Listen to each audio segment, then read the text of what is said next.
하나님께서 우리에게 주신 말씀은 신약성경 고린도전서 10장 1절에서부터 13절까지의 말씀입니다.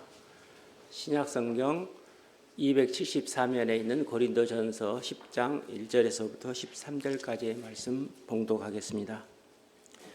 형제들아, 나는 너희가 알지 못하기를 원하지 아니하노니 우리 조상들이 다 구름 아래에 있고 바다 가운데로 지나며 모세에게 속하여 다 구름과 바다에서 세례를 받고 다 같은 신령한 음식을 먹으며 다 같은 신령한 음료를 마셨으니 이는 그들을 따르는 신령한 반석으로부터 마셨음에 그 반석은 곧 그리스도시라. 그러나 그들의 다수를 하나님이 기뻐하지 아니하셨으므로 그들이 광야에서 멸망받았느니라. 이러한 일을 우리가 본보기가 되어 우리로 하여금 그들이 악을 즐겨한 것 같이 즐겨하는 자가 되지 않게 하려 함이니, 그들 가운데 어떤 사람들과 같이 너희는 우상 숭배하는 자가 되지 말라. 기록된 바 백성이 앉아서 먹고 마시며 일어나서 뛰논다 함과 같으리라. 그들 중에 어떤 사람들이 음행하다가 하루에 23,000명이 죽었나니 우리는 그들과 같이 음행하지 말자. 그들 가운데 어떤 사람들이 주를 시험하다가 뱀에게 멸망하였나니 우리는 그들과 같이 시험하지 말자. 그들 가운데 어떤 사람들이 원망하다가 멸망시키는 자에게 멸망하였나니 너희는 그들과 같이 원망하지 말라. 그들에게 일어난 이런 일은 본보기가 되고 또한 말세에 만난 우리를 깨우치기 위하여 기록되었느니라. 그런즉 선줄로 생각하는 자는 넘어질까 조심하라. 사람이 감당할 시험 밖에는 너희가 당한 것이 없나니 오직 하나님은 미쁘사 너희가 감당하지 못할 시험 당함을 허락하지 아니하시고 시험 당할 즈음에 또한 피할 길을 내사 너희로 능히 감당하게 하시느니라. 아멘. 우리 얼마 전에 처형이 아내에게 모바일 쿠폰을 하나 보냈습니다. 그 파리바게트에서 카스테라를 바꿀 수 있는 그런 쿠폰이었는데요. 그걸 가지고 가서 바꾸려고 하니까 3,000원을 더 내라고 한답니다. 그러니까 그 사이에 3,000원이 오른 거예요. 지금 당장 이렇게 지금 보낸 것이 아니라 예전에 가지고 있던 것을 이렇게 줬던 모양인데 그걸 가지고 바꾸려고 하니까 그 사이에 3,000원이 올라서 3,000원을 더 줘야만 바꿀 수 있었다 하는 겁니다. 물가에 대한 기사가 나올 때마다 항상 뒤에 따라 붙는 표현들이 급등이다 혹은 충격이다 이런 것들이었는데요. 그 말이 이제 비로소 실감이 됩니다. 그 짧은 사이에 그 빵 하나에 3,000원이 올랐다 하는 거죠. 얼마 전 목사들을 만났는데요. 서로 한결같이 묻는 게 교회 평안하냐, 성도들 평안하냐 하는 내용들입니다. 그만큼 사는 게 만만치 않아서일 것입니다. 그러니까 성도님들 중에서 여러 가지로 크고 작은 어려움들을 겪는 일들이 다양해서일 거예요. 정치와 경제가 불안합니다. 그리고 경기가 침체되면서 자영업자들이 줄줄이 도산하고 있습니다. 소위 목 좋은 상가들도 이제 문 닫는 경우들이 비일비재합니다. 거기에 계속 물가는 올라가기만 하고 있습니다. 그러다 보니까 다 어려움들을 호소하고 그러니까 또 거기에 대해서 묻는 것이 이제 일반화되지 않았는가 한번 생각해 보는 거예요. 그러면서 다시 우리가 기도해야 할 좀 이유들을 더 찾게 됩니다. 하나님, 이때 하나님이 지켜주십시오. 하나님이 힘내서 또 이때를 잘 이겨낼 수 있도록 도와주십시오. 저도 기도하겠습니다. 우리 성도님들 서로가 서로를 위해서 기도하면서 또 잘 이겨나가실 수 있기 바랍니다. 언젠가 연어에 관한 다큐멘터리를 봤습니다. 연어는 강에서 알을 낳고 자라다가 바다로 나갑니다. 그럼 다시 산란할 때가 되면 바다에서 강으로 다시 돌아갑니다. 근데 강에서 바다로 나갈 때는 그저 흘러가면 되겠지만 이제 바다에서 강으로 갈 때에는요, 말 그대로 흐르는 강물을 거꾸로 거슬러 올라가야만 합니다. 그러니 얼마나 힘들겠습니까? 그 과정에서 연어는 말 그대로 그냥 만신창이가 됩니다. 그 고통을 참기 위해서 이제 통각을 차단하게 됩니다. 그리고 면역 체계를 다 억제합니다. 그러니까 지금 가고 있지만 그 연어는요, 그냥 반 시체입니다. 눈이 멀고 또 비늘이 떨어져 나가고 살은 썩습니다. 근데 그 과정에서 때로 곰이나 독수리와 같은 포식자의 먹이가 되기도 합니다. 이게 강을 거슬러 올라가다 보면 폭포를 만나서 튀어 올라야 될 때가 있는데요. 연어가 이렇게 수압을 이기고 튀어 오르는 그 높이가 때로 한 3m 정도까지 이르기도 한답니다. 그러니까 최선을 다해서 그 높이를 뛰어 올랐는데요. 영상을 혹시 그런 영상들 보셨는지 모르겠지만 그 위에 누가 있는 거예요? 곰이 있습니다. 그 폭포 위에 곰이 이렇게 있다가 튀어오른 연어를 잡아서 그냥 자기가 먹는 거예요. 그러니까 그런 것들을 보고 보면 아무리 자연의 순리라고 하지만 참 매정하고 또 무정하다라는 생각들도 해보게 됩니다. 근데 한 번쯤 생각해 보는 것은 이런 연어의 삶이 오늘 우리의 삶일 수도 있겠다 싶은 거고, 특별히 예수님을 믿고 따라 살아가는 우리의 삶이다라는 것입니다. 예수님을 믿는다는 것은 다른 사람과 똑같이 살면서 다만 예수님에 대한 믿음을 고백하는 것이 아닙니다. 세상을 거슬러야 하는 일이에요. 요한복음 15장에서 예수님께서 말씀하시지 않았습니까? 세상에 있지만 세상에 속하지 않아야 한다 하는 겁니다. 조금만 바꿔 말하면 세상에 있으면서 자꾸만 세상을 반대해야 한다 하는 의미입니다. 그러니 얼마나 어렵겠습니까? 근데 본문에서도 바울이 지금 그런 삶을 살라고 말하고 있습니다. 지금 우상의 제물에 관해서 말하고 있습니다. 이 문제가 고린도 교회에서는 나름 굉장히 민감하고 또 중요하였던 듯합니다. 그래서 고린도전서 8장부터 10장까지 3장에 걸쳐서 자세하게 말하고 있습니다. 그럼 도대체 우상의 제물이 무엇이고 또 왜 그게 문제가 되는 것인가? 한번 살펴보면 우상의 제물은 당시 여러 신전에서 우상에게 제물을 바치고 그 제물로 만든 음식입니다. 그러니까 간단히 말하면 제사 음식인데, 이제 많은 사람들이 그 제사 음식을 먹어도 되는지 물었던 것입니다.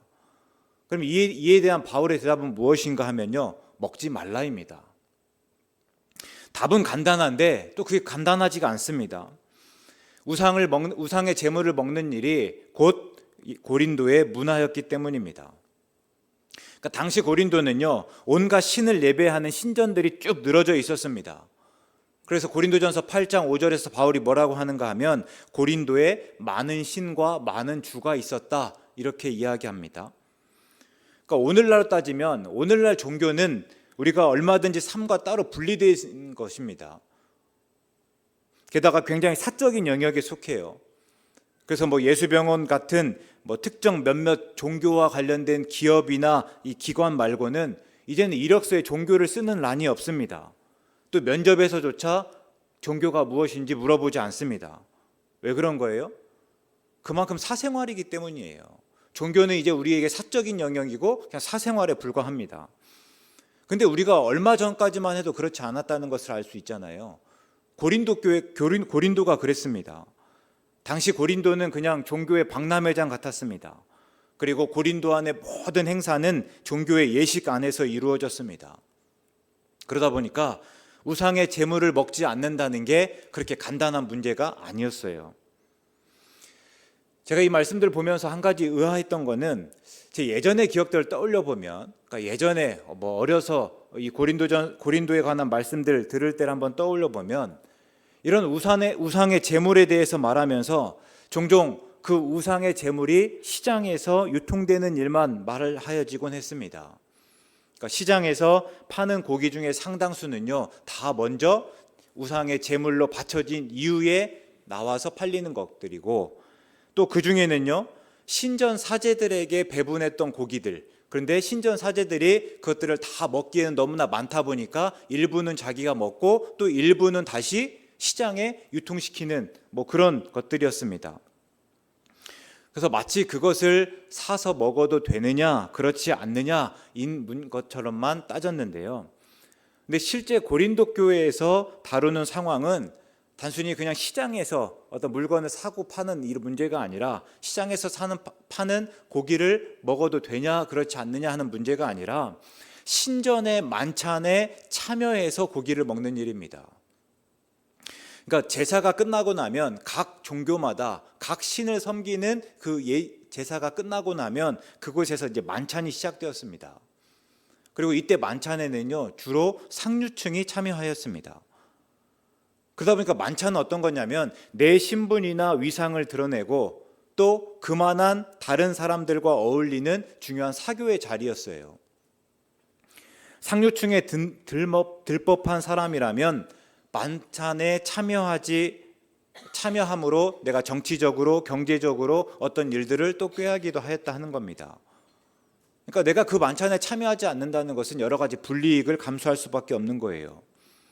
그러다 보니까 내가 그리스도인이 되었던 사람 중에 거기에 들만한 사람이 있었다면 당연히 갈등을 할 수밖에 없는 거예요. 또 꼭 상류층만의 이야기가 아닙니다. 앞에서 말씀드린 대로 종교는 고린도의 문화였습니다. 그러니까 신전의 제사는 종종 일반 대중을 위한 대규모 만찬으로 또 이어지기도 하였습니다. 그러니까 우리 한번 예전에 동네 잔치를 한번 생각해 볼게요. 먹을 게 풍족하지 않았습니다. 그래서 그때 잔치는요, 맛있는 음식, 특히 고기를 먹을 수 있는 특별한 기회였어요. 근데 지금 고린도 역시 마찬가지였다 하는 겁니다.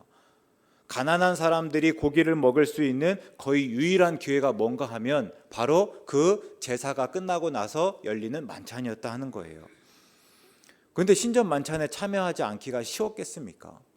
어쩌면 모두가 다 그때만을 기다려왔는지도 모르겠습니다. 그래서 사람들은 적당히 타협했을 것이에요. 나는 신전의 만찬에 참여하지만 난 예수님을 믿는 사람이다 라는 의식들을 더 가졌을지도 모르겠습니다. 신전의 만찬에 참여하는 일이 믿음과는 아무런 상관없고 그냥 이건 다만 문화일 뿐이라고 그렇게 스스로 여겼을지도 모르겠습니다. 이게 일제강점기 때 개신교나 천주교가 신사참배에 참여했던 논리였어요. 신사참배를 다 참여하고 또 그렇게 참여하라고 선전하면서 뭐라고 한 겁니까? 신사참배는 문화의식이지 종교의식이 아닙니다. 이런 얘기 했잖아요. 근데 실제로는요, 예배 전에 신패에 절을 하고 또 그 일본의 천황에게 또 절하고 또 한국 신민서를 막 읽고 하지 않았습니까? 근데 그러면서도 뭐라고요? 이건 단순히 문화의식일 뿐이다. 그러고 나니까 얼마든지 그렇게 할 수 있었잖아요. 아마 고린도 교회 성도들도 비슷했을 것입니다. 신전의 만찬에 참여하면서 그러나 이것은 다만 문화일 뿐이다. 나는 여전히 하나님만을 믿는다. 이렇게 생각했을 거라고요. 근데 바울은 두 가지 이유로 분명히 반대하고 있습니다. 먼저는요, 고린도전서 10장 23절의 표현을 한번 따라가 보면 모든 것이 가하다고 모든 것이 유익하지 않기 때문입니다. 모든 것이 가하지만 모든 것이 덕을 세우는 것이 아니기 때문이에요. 물론 얼마든지 우상의 제물을 먹을 수 있습니다. 고린도가 아무리 많은 신을 섬긴다고 하지만 바울이 고백하는, 그리고 고린도 교회 성도들이 고백하는 신은요, 하나님 한 분뿐입니다. 우상은 실체가 없어요. 그래서 우상에게 바쳐진 제물은 아무런 문제가 되지 않습니다. 그러나 개 중에는요, 우상을 숭배하는 관습에 젖어 있으면서 고기를 우상의 것으로 여기고 또 먹으면서 시험에 든 사람이 있을 수 있다 하는 겁니다. 또 무턱대고 우상의 제물을 따라 먹으면서 미혹을 받아서 다시 우상 숭배에 빠질 수 있다는 것을 감안하고 있습니다. 그래서 바울은 물론 우리는 얼마든지 우상의 제물을 먹을 수 있지만 우리가 우상의 제물을 먹는 것 때문에 혹 누군가가 미혹을 받고 또 시험을 받는다면 우리가 우상의 제물 먹는 것 포기해야 된다라고 이야기하는 거죠. 우리가 그 권리 포기할 수 있어야 된다. 이거 8장에서 이야기하고 9장에서는요, 자신의 경우를 이야기하면서 이것은 다름 아니라 우리가 그리스도인의 책임이다. 이렇게 말하기까지도 합니다. 이게 첫 번째 이유였다면, 그러니까 다른 사람을 위해서 우리가 그 권리를 포기해야 한다는 것이 첫 번째 이유였다면, 이 본문부터는요, 또 다른 이유를 말합니다. 조금 더 강해요. 뭔가 하면 우상의 제물을 먹으면서 우리가 멸망에 이를 수 있기 때문이다. 이런 의미입니다. 그러니까 신전의 만찬에 참여하면서 결국에는 우상 숭배에 동참하는 것이고 그것을 통해서 주를 시험하고 노엽게 만들 수 있기 때문이다 하는 거예요.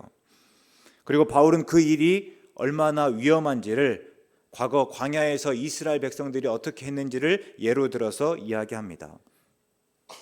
한번 그때 광야에서 이스라엘 백성들 한번 떠올려 보면요, 그들은 애굽에서 바로의 종으로 바로의 말을 따라 살았습니다. 그런데 하나님께서 이스라엘을 애굽에서 건지셨죠. 그리고 그들과 언약을 맺었습니다. 그러면서 이제 그들이 하나님의 백성이 되었습니다. 그러니까 지금까지는, 그러니까 이전까지는 애굽에서 바로의 명령을 따라 바로의 백성으로 살았습니다. 그러나 이제는 하나님을 알고 하나님의 백성이 되고 백성이 되어 살기로 언약을 맺었다 하는 겁니다. 그때부터 이제 하나님의 특별한 은혜를 받습니다. 바울이 그 은혜를 다라는, 그러니까 모두라는 말을 반복하면서 묘사하는데요, 모두 다 구름 아래에 있었고 다 바다를 지났습니다. 또 다 모세에게 속하여 세례를 받았습니다. 다 신령한 음식을 먹고 다 신령한 음료를 마셨습니다. 그러나 이스라엘은 그 하나님의 은혜에 부응하지 않았습니다.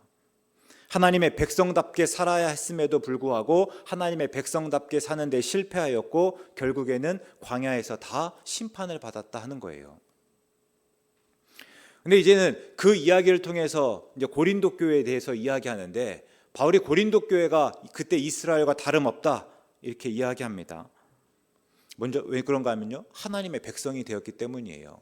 그들이 하나님과 언약을 맺고 하나님의 백성이 되었던 것처럼 이제는 예수님을 믿음으로 그 하나님의 언약 백성이 되었다 하는 거죠. 그러니까 이제 똑같습니다. 그리고 실제로 보니까 고린도 교회 성도들이요, 하나님의 특별한 은혜를 받습니다. 이스라엘은 모세에게 속하여 세례를 받았다고 한다면 고린도 교회 성도들은요, 예수님에게 속하여 세례를 받았습니다. 그리고 이스라엘이 신령한 음식과 신령한 음료를 마셨다면 이제 고린도 교회 성도들도 성만찬을 통해서 그 신령한 음식과 또 신령한 음료를 마시는 거예요. 그러면서 이제 똑같은 상황인데 바울은요, 고린도 교회가 그 전철을, 이스라엘의 전철을 밟지 말아야 한다 이야기합니다. 하나님이 백성 되었다면 하나님의 백성답게 살아야 한다. 조심하지 않고 절제하지 않고 그렇게 살아갈 때 고린도 교회 역시 이스라엘과 같은 운명에 처하고 말 것이기 때문이다, 이런 이야기를 하고 있는 거예요. 그러면서 이제 바울은 그러면 이스라엘이 어떻게 조심하지 않았고 그래서 어떤 죄를 지었는지, 어떤 악에 빠졌는지를 이제 또 구체적으로 언급합니다. 원문을 보면요, 그들과 같이 절대 뭐뭐 하지 말라 이렇게 이야기하거든요. 뭐 이런 식이에요. 그들 중 어떤 사람들과 같이 절대 우상 숭배하는 자가 되지 말자 합니다. 그들 중 어떤 사람들이 음행하였던 것 같이 절대 음행하지 말자. 그들 중 어떤 사람들이 시험하였던 것 같이 절대 그리스도를 시험하지 말자. 그들 중 어떤 사람들이 불평하였던 것 같이 절대 불평하지 말자. 이런 이야기를 하고 있습니다. 그러니까 지금 그 앞에서 말한 죄나 악이 어떤 것들이에요? 우상숭배, 음행, 또 주를 시험하는 것, 불평입니다. 그러면 그 결과가 어떠했습니까? 또 다시 이야기하는 걸 보니까요, 먼저 우상숭배를 보면 모세가 하나님의 율법을 받으러 시내산에 올라갔을 때 그 밑에서요, 이스라엘 백성들이 송아지 우상을 만들고 그 앞에서 먹고 마시고 일어나 뛰어놀았습니다. 그 결과가 무엇이었습니까?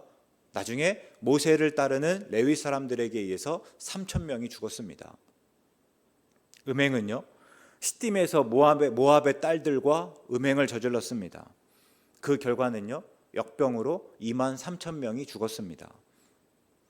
또 먹을 것이 또 마실 것이 없다고 불평하면서 애굽으로 돌아가자고 고집을 부리고 주를 시험하였다가 그 결과가요, 하나님이 보낸 불뱀에 물려서 수많은 백성들이 죽었습니다. 또 가나안 땅을 정탐하고 온 12명의 정탐꾼, 그 중에서 10명이 부정적인 보고를 하였습니다. 부정적인 보고를 들은 이스라엘 백성들이 통곡하고 모세와 아론을 원망하고 불평하였습니다. 그 결과는요, 그 일로 여호수아와 갈렙을 제외하고는 하나님이 약속하셨던 가나안 땅에 들어가지 못하였습니다. 이 모든 일들을 열거하면서 바울은 이 고린도 교회가 이 일들을 반면교사로 삼아서 다르게 살아가야 된다라고 경고하였습니다. 그러면서 12절에 이렇게 이야기합니다. 그런즉 선줄로 생각하는 자는 넘어질까 조심하라. 이때 넘어진다는 것은 광야에서의 이스라엘처럼 멸망한다는 의미입니다. 선줄로 생각하고 자신하다가 예기치 못한 심판을 당하지 않도록 조심하라 하는 말이에요. 우리가 앞에서 언급하였듯이 고린도 교회 성도 중에서 상당수는요, 하나님은 한 분뿐이라는 것을 분명히 믿었습니다. 우상의 제물을 먹는다고 해서 그것이 우상과 연합하거나 우상을 숭배하는 일이 아니라는 것쯤은 다 잘 안다고 자부했을 거예요. 그런데 그 지식이 오히려 그들을 교만하게 하고 넘어지게 한다 하는 것입니다. 그러니까 속되게 이야기해 보면 잘난 척하다가 한 방에 훅 간다 하는 거예요.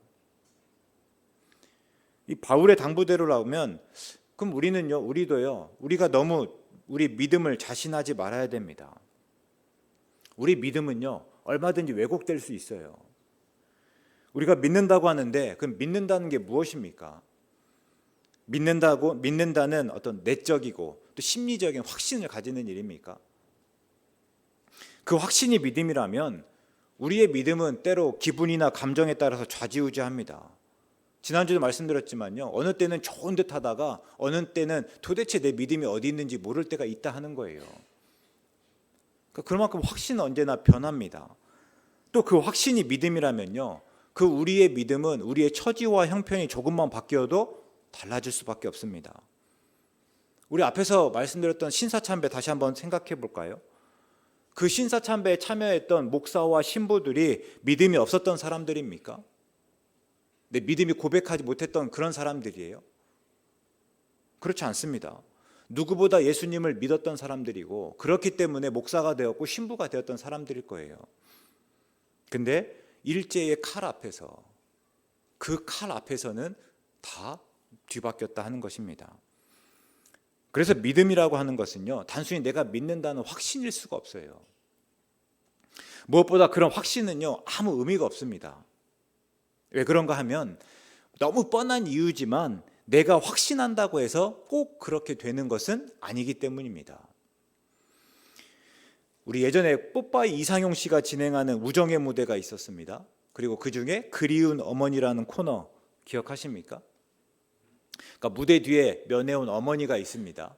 그러면 이제 무대 뒤에 있는 어머니가 우리 어머니라고 생각하는 사람들 나오세요 하잖아요. 그럼 막 수많은 이 장병들이 뛰어나옵니다.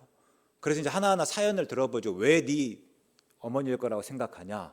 뭐 오늘이 제 생일이기도 하고, 뭐 어머니 생신이기도 하고, 아니면 지금 이런 여러분들이 있고, 뭐 꿈에 뭐 이렇게 어머니 나타나기도 했고, 뭐 여러 가지 이유들을 이야기하면서 뒤에 계신 분이 우리 어머니라고 이야기합니다. 근데 모든 장병이 그때 끝에 꼭 덧붙이는 말이 뭐예요? 뒤에 계신 분은 우리 어머니가 확실합니다. 늘 이렇게 이야기하잖아요. 근데 알잖아요. 거기에 있는 사람들이 우리 어머니가 확실하다고 믿기 때문에 다 그들의 어머니입니까? 그렇지 않습니다. 모두가 다 우리 어머니라고 확실하지만 실제 거기에 계신 분은요, 딱 한 분이에요. 한 분만의 어머니다 하는 거예요.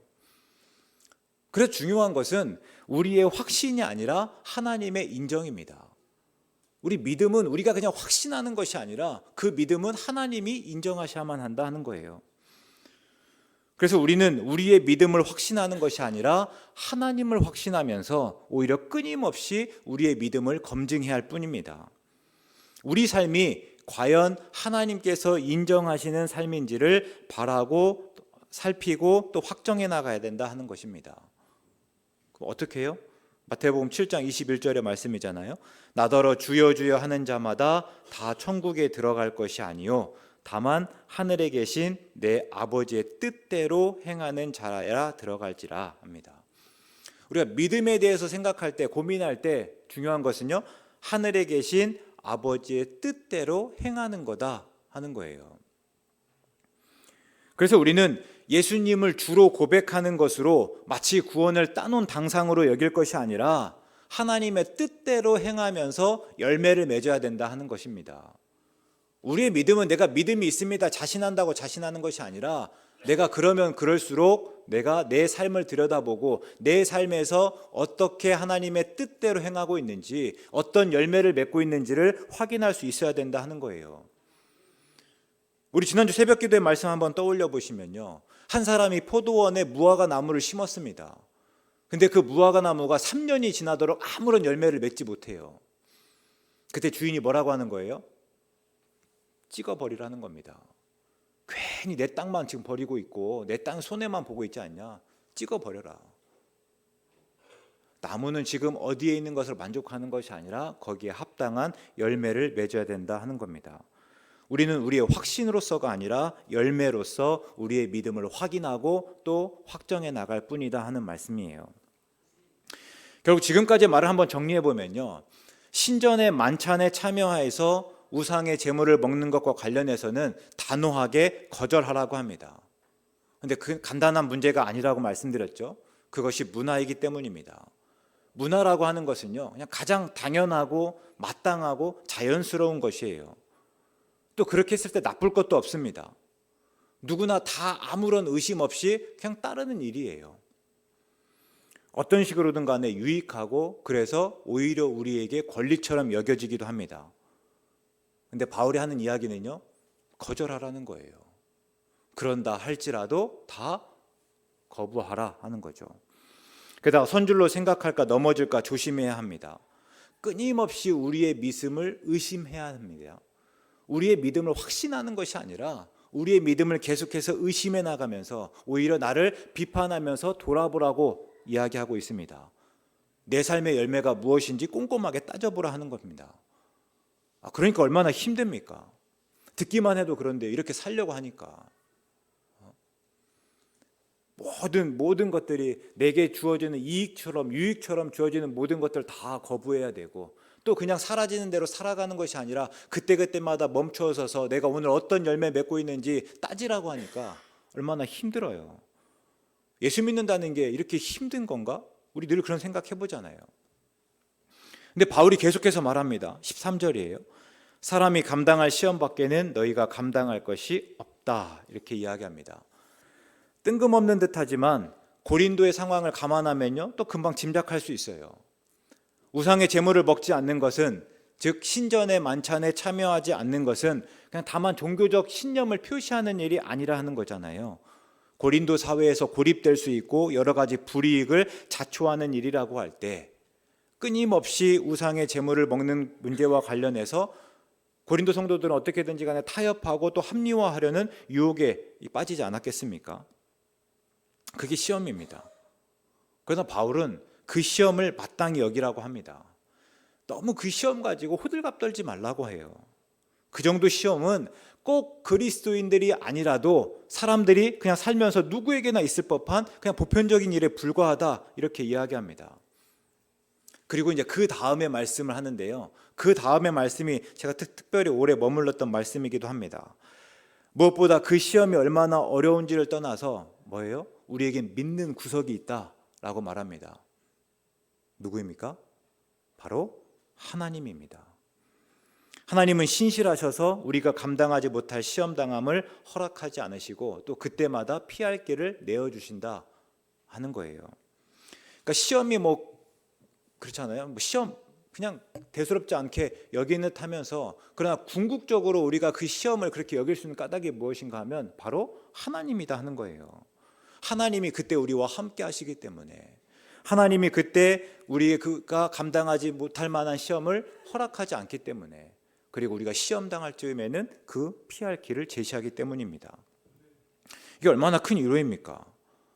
우리 12절까지의 삶만 보면요, 우리의 삶은 분명 고단합니다. 특별히 그 삶 속에서 예수님을 믿고 따라 살아간다는 것은, 특별히 그리스도인으로 살아간다는 것은 그냥 세상의 순리를 다 거부해야 되는 일이에요. 거슬러야 되는 일입니다. 얼마나 팍팍하고 힘듭니까? 근데 우리가 거기서 계속 종종 간과하는 게 있다 하는 거예요. 뭐예요? 하나님이 우리와 함께 하신다. 하나님이 우리와 함께 하시는데 그 하나님은 어떤 분입니까? 신실하신 분이에요. 믿을 만한 분입니다. 우리의 감당 못할 시험을 막아주시고, 시험 당할 즈음에 피할 길을 주시고, 피할 길을 주신다는 것은 무엇입니까? 그냥 시험되는 그 상황을 다 벗어날 수 있도록 한다는 거예요? 아니요. 그 시험을 능히 견딜 수 있는 능력 주신다 하는 겁니다. 그 시험의 상황을 어떻게든 이길 수 있는 힘 주신다 하는 거예요. 그러니까 우리의 자원은요, 우리의 힘과 경험이 아닙니다. 우리가 가지고 있는 뭔가가 아니라 다름 아니라 그 하나님의 능력이라는 거예요. 예수님을 믿는 우리의 삶은 비록 힘들지만 하나님이 우리와 함께 하시고 하나님의 능력을 힘입는 일이다. 바울의 이야기입니다. 오평선 씨가 쓴 꽃길이 따로 있나 내 삶이 꽂힌 것을의 내용 중에 이제 하나입니다. 그냥 그대로 한번 읽어보겠습니다. 삶의 버거움이 나를 짓누르는 날 문득 뒤돌아 걸어온 길을 보니 울퉁불퉁 깊게 파인 웅덩이만 눈에 들어온다. 서러운 마음에 다른 사람의 길을 바라보니 한 친구는 장미가 잔뜩 핀 꽃길을, 한 친구는 튤립이 잔뜩 핀 꽃길을 걷고 있다. 내가 걸어온 길만 온통 굴곡투성인 듯해 한스럽다. 언제쯤 친구가 걷는 꽃길을 나도 걸을 수 있을까? 인생은 멀리서 보면 희극이고 가까이서 보면 비극이다. 내 인생은 너무 가까워 웅덩이만 보이고 친구의 삶은 멀리 있어 꽃만 보이는 법이다. 그러나 어느 날부터 웅덩이 옆 잔뜩 피어있는 들꽃들이 서서히 눈에 들어오기 시작했다. 그간 곁에 두고도 왜 보지 못했을까? 나와 함께 걸어준 이름 모를 꽃들이 내게 얼마나 소중하고 고마운지 알게 되었다. 꽃길을 찾아 헤맨 시간이 아깝다. 꽃길을 따로 찾아 헤맬 필요 없이 내가 지금껏 지나온 길도 꽃길이었다. 내 삶 자체도 꽃이었다. 나를 똑 닮은 나만의 꽃. 이런 내용들입니다. 우리에게 이런 좀 깨달음이 있으면 좋겠습니다. 그동안 보지 못했던 것들을 볼 수 있는 마음이 생길 수 있으면 좋겠습니다. 우리가 때로 예수님을 믿는다는 것은요, 분명 고단한 일입니다. 그래서 그러면 그럴수록 그냥 구원을 바라고 멀리 있는 하나님의 나라를 기다릴 뿐입니다. 그런데 우리가 이 내용들을 보면서 분명히 알 것은요, 우리의 삶이 이미 구원이라 하는 겁니다. 우리의 삶에 이미 하나님의 나라가 이루어지고 있다 하는 거예요. 언젠가는 꽃길을 갈 수 있다 기대하는 것이 아니라 이미 그 꽃길을 가고 있다 하는 것입니다. 광야에서 이스라엘을 한번 볼까요? 광야는 분명 힘든 곳이고, 그리고 광야에서의 삶이 곧 시험이라고 말씀드렸습니다. 그러나 광야에서 이스라엘은요, 다 구름 아래에 있었습니다. 햇볕이 강하고 그래서 풀이든 나무든 다 말라버리지만 그 속에서 이스라엘은요, 그늘 아래서, 하나님의 보호심 아래서 머물 수 있었습니다. 광야였지만 하나님이 내려주시는 신령한 음식을 먹었고 또 신령한 음료를 마셨습니다. 그들은 가나안 땅만 구원이고 가나안 땅만 하나님의 나라고 여겼지만, 그러나 하나님이 함께 하시는 광야에서의 삶이 또 구원이고 하나님의 나라였습니다. 다만 꽃길만 바라며 나아가면서 내 웅덩이 옆에 있는 잔뜩 피어있는 들꽃을 보지 못했을 뿐이에요. 그래서 한번 궁금해집니다. 그들이 광야에서 우리와 함께 하시는 하나님을 바라볼 수 있었다면, 광야에서 우리와 함께 하신 하나님의 능력을 조금 더 의지할 수 있었다면 어땠을까? 하나님을 더 신뢰했다면 과연 어땠을까? 그러면서 또 우리를 생각해 보는 거죠. 우리는 어떻습니까? 마치 천국을 단순히 저 멀리 하나님의 나라로 여기면서 우리의 삶은 다만 천국을 가기 위한 시험장 정도로 여기고 있지는 않습니까? 여긴 시험장이니까 어떻게든지 간에 그 천국에 갈 자격을 얻기 위해서 그 안에서 아등바등하면서 치열하고 아프고 외로움을 견뎌내고만 있지는 않습니까? 그런데 오늘 말씀을, 13절의 말씀을 특별히 우리가 묵상해 보면요, 하나님과 함께하는 우리의 삶이 또 천국이다 하는 겁니다. 천국은 단순히 막연하게 멀리 있는 지금 이 삶과는 전혀 상관없는 어떤 곳에서의 삶이 아니라, 오늘 이 자리에서 우리가 그 하나님을 의식하며 살아갈 때, 하나님을 의지하며 살아갈 때 이미 천국이다 하는 거예요. 예수님을 믿음으로 이미 구원을 받았고, 그래서 그 삶 자체가 만만치 않지만 또 우리가 얼마든지 그 삶을 살아서 기뻐할 수 있다 하는 겁니다. 오늘 우리의 삶은 구원받기 위해서 그렇게 살아가는 삶이 아니라 구원받았기 때문에 그렇게 살아가는 삶이다 하는 거예요. 그래서 우리는 고단하지만 그 중에서도 기뻐할 수 있고 춤출 수 있습니다. 마치 때로 우리의 삶이 웅덩이 같지만 그 주변에 가득한 꽃을 볼 수 있어야 한다 하는 거예요. 하나님은 바울을 통해서 오늘 우리에게 그렇게 도전하고 또 그렇게 초청하고 있습니다. 오늘 사순절 셋째 주일입니다. 예수님을 바라보고 깊이 생각하는 때라 하였습니다. 예수님의 고난과 죽음을 묵상하다 보면요, 우리를 구원하기 위해서 예수님 곁에서 침묵하시며 함께 고난받으시는 하나님을 발견할 수 있습니다. 그리고 그 하나님이 오늘 또 우리와 함께 하십니다. 그것이 우리의 삶에서 위로 아니겠습니까? 앞에서 나눈 책 내용 중에 그런 내용이 있습니다. 다른 사람이 걷는 꽃길을 기대하면서 부지런히 가보는데요, 내 삶은 끝내 웅덩이인가 싶어서 낙심하고 좌절하고 그래서 고개를 떨구었습니다. 근데 문득 고개를 떨군 그 자리에서요, 웅덩이인 줄만 알았는데 그 자리에서 꽃을 발견하였다 하는 것입니다. 우리가 그렇습니다. 나를 의지하고 세상의 가치만 좇다 보면 우리의 삶은 늘 웅덩이일 수밖에 없습니다. 늘 손해보는 것 투성인 것 같고 또 내가 하지 말아야 될 것들만 잔뜩인, 거기에서 의무와 부담만 가중되는 그런 삶인 듯합니다. 그러나 그 삶에서 예수님을 바라보고 깊이 묵상하면서 하나님을 발견할 수 있다면, 그 속에서 하나님의 사랑과 은혜라는 꽃을 발견할 수 있다면 우리의 삶은 또 완전히 달라진다 하는 것입니다. 그래서 오늘 우리가 우리와 함께 하시는 하나님을 바라보고 그래서 예수님을 믿는 자로 살며 모든 시험 넉넉히 이기고 오히려 그 가운데서 마음껏 기뻐하실 수 있기를 주의 이름으로 축원합니다. 사랑의 하나님, 우리가 온 힘을 다해 우상 숭배를 거절하겠습니다. 하나님 아닌 것을 하나님처럼 여기지 않고 행여 그럴 가능성이 조금만 있다면 기꺼이 그 자리를 피하겠습니다. 그때마다 이길 수 있는 지혜 주시고 피할 길 마련하여 주셔서 늘 하나님의 백성답게 하나님의 자녀답게 살아가게 하여 주시옵소서. 남들이 알 수 없는 기쁨과 평안으로 살아가는 우리 되게 하여 주시옵소서. 예수님 이름으로 기도드립니다. 아멘.